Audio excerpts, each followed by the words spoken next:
नमस्कार दोस्तों, मैं रेखा तंवर आप सभी का हार्दिक स्वागत करती हूं आपके और मेरे YouTube चैनल पर। आज की वीडियो आप सबके कहने पर ही मैंने बनाई है।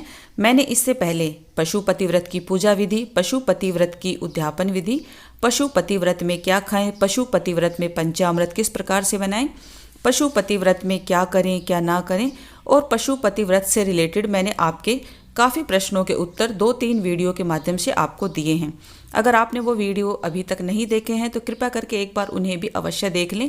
आपको व्रत करने में आसानी होगी और व्रत के आपको सभी नियम पहले से ही पता चल जाएंगे। किसी भी व्रत को अगर हम करते हैं, अगर उन व्रतों के नियमों के अनुसार हम उन व्रतों को करें तो निश्चय ही 100% हमारी मनोकामना भी पूर्ण होती हैं और हमारे व्रत भी सफल होते हैं। लेकिन किसी भी व्रत को करने के नियम हमें नहीं पता होता तो उन व्रतों का नियम के अनुसार हम व्रत नहीं कर पाते हैं और न ही उनका फल हमें मिल पाता है।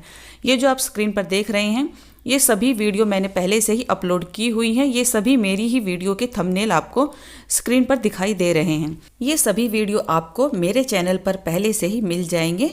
अगर आप देखने के इच्छुक हैं तो एक बार अवश्य देखिए। अगर आपको मेरे द्वारा बताई गई किसी भी वीडियो की जानकारी अगर सही लगे तो कृपया करके इसे अपने फ्रेंड सर्कल में शेयर भी अवश्य कर दें। पशुपति व्रत करने का उनको भी एक बार मौका अवश्य मिले और बाबा भोलेनाथ आप पर भी कृपा करें। अगर आप दूसरों का सहयोग करते हैं, दूसरों की सद्भावना करते हैं तो कहीं ना कहीं भोलेनाथ आपका भी भला करते हैं, आपकी भी मनोकामना को अवश्य ही पूर्ण करते हैं।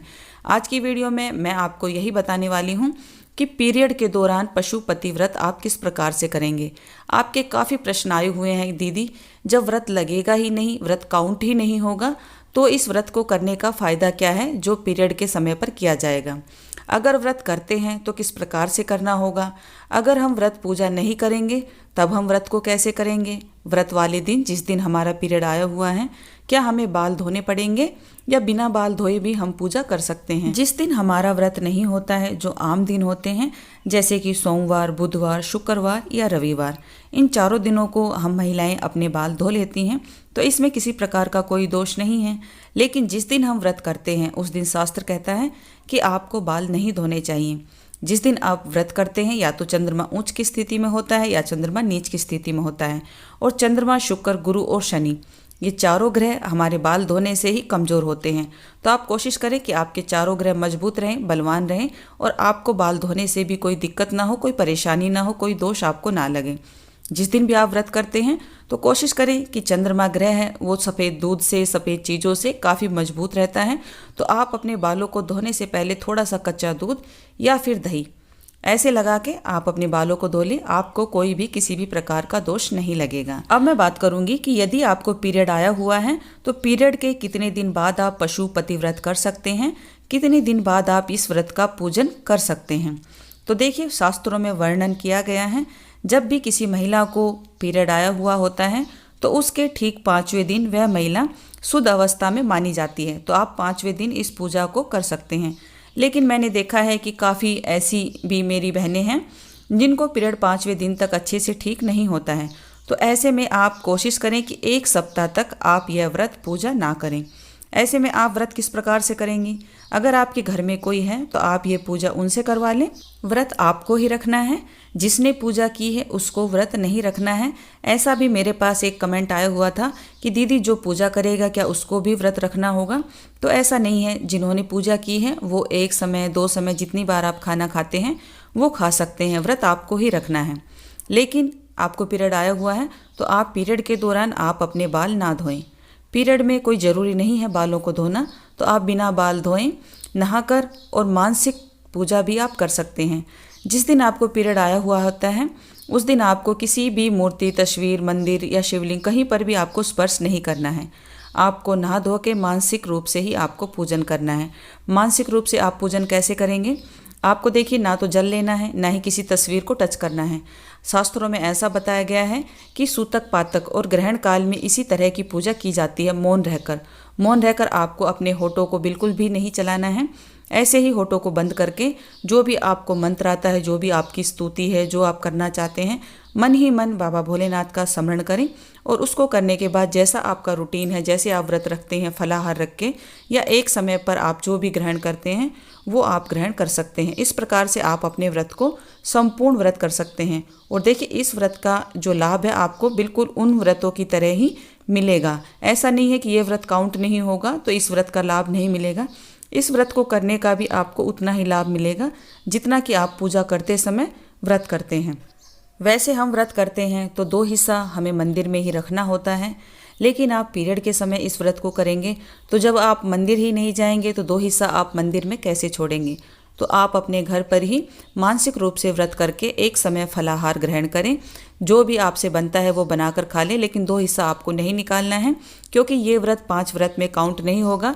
बस आपको ये व्रत कंटिन्यू रखना है, इसलिए आपको ये व्रत रखने के लिए सलाह दी जाती है। पीरियड के समय और प्रदोष काल के समय पर भी आप दोनों समय पर मानसिक पूजा आप पशुपतिनाथ की अवश्य करें। जो भी मंत्र आए आपको, जो भी आरती उच्चारण अपने मन ही मन में उनका स्मरण कर लेंगे, तब भी आपकी यह व्रत पूजा है बिल्कुल उन व्रतों की तरह ही स्वीकार होगी। आपका ये भी प्रश्न आया हुआ था कि जब व्रत काउंट ही नहीं होगा तो फिर इसे करना ही क्यों है, हम इस व्रत को छोड़ देते हैं और फिर अपना नेक्स्ट व्रत करके 5 कंटिन्यू व्रत कर लेंगे। तो देखिए, ऐसा नहीं है। किसी भी व्रत को आप करते हैं संकल्प के साथ करते हैं। आपने संकल्प लिया हुआ है 5 व्रत करने का, अगर आपने बीच में व्रत छोड़ दिया तो आपके 5 व्रत हैं बीच में ही खंडित हो जाएंगे। ऐसा आप कदापि ना करें। ये नियम मैंने पहले से भी आपको बताए हुए हैं कि आपको व्रत बीच में नहीं छोड़ना है। आपको मानसिक पूजा करनी है। अगर आपके घर में कोई है तो आप उनसे पूजा करवा लें। अगर कोई भी नहीं है तो आप शुद्ध अवस्था नहा धोकर ही इस व्रत को करें। पीरियड में आप अपने बालों को ना धोएं और एक आसन पर बैठकर जितनी स्तुति आप कर सकते हैं उस तरह से आप इस व्रत को करिए। आपको बिल्कुल व्रत जितना फल मिलेगा, ये शास्त्र प्रमाण की बात है। जब सूतक काल होता है, पातक काल होता है, ग्रहण काल होता है, जब सभी ज्योतिषाचार्य इस प्रकार से ही स्तुति करने के लिए बोलते हैं। ग्रहण काल के समय भी हम मंदिर में पूजा नहीं करते हैं, किसी भी मूर्ति को हम स्पर्श नहीं करते हैं। ग्रहण काल के समय, सूतक पातक काल के समय और पीरियड के दौरान अगर हम किसी मूर्ति को या किसी तस्वीर को या शिवालय में हम जाते हैं तो हमारा पहले द्वारा किया गया कोई भी व्रत पूजा वो सभी खंडित हो जाते हैं। इस तरह से आप अपने व्रत को पूर्ण नियम से, श्रद्धा से, विश्वास के साथ करिए।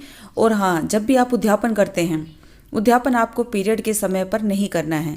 जैसे कि आपके 5 व्रत पूरे हो गए और 5वें व्रत को आपको पीरियड आ जाता है तो उस दिन आप उद्यापन ना करें, क्योंकि आप मंदिर में भी नहीं जाएंगे। सीधा जो आपको देना होता है वो सीधा भी आप नहीं दे पाएंगे। तो आपको वो 6वें सोमवार को ही उद्यापन करना है। 5वां सोमवार आप ऐसे ही मानसिक रूप से रख लें। एक समय आप फलाहार ग्रहण करना चाहें तो फलाहार ग्रहण कर सकते हैं, या फिर आप एक समय पर बिना लहसुन प्याज वाला भोजन भी पीरियड वाले दिन आप खा सकते हैं। आपको सिर्फ कंटिन्यू रखना है, व्रत रखना है, मानसिक रूप से व्रत रखना है। व्रत को बीच में छोड़ना नहीं है। और व्रत के जो नियम है वो अगले दिन ही आपके पूरे होंगे। जैसे कि दीपक लगाना है, एक छठा दीपक, वो आपको दरवाजे के सामने लगाना है, अपने मेन दरवाजे के सामने। 5 दीपक आपको मंदिर में लगाने होते हैं, वो वहीं पर लगाने हैं। और सीधा में क्या क्या रखना है इसका वीडियो भी मैंने आपको पहले से दिया हुआ है। यही थी कुछ महत्वपूर्ण जानकारी मासिक धर्म से, पीरियड से जुड़ी हुई, जो मैंने आपको देनी थी। आशा करती हूँ कि आपके सभी प्रश्नों का उत्तर आपको इस वीडियो में मिल जाएगा। अगर वीडियो देखने के बाद भी आपका कोई प्रश्न रहता है तो आप बेझिझक कमेंट करके मुझसे पूछ सकते हैं। मेरी पूरी कोशिश होती है कि आप सभी के कमेंट का रिप्लाई मैं दे पाऊँ।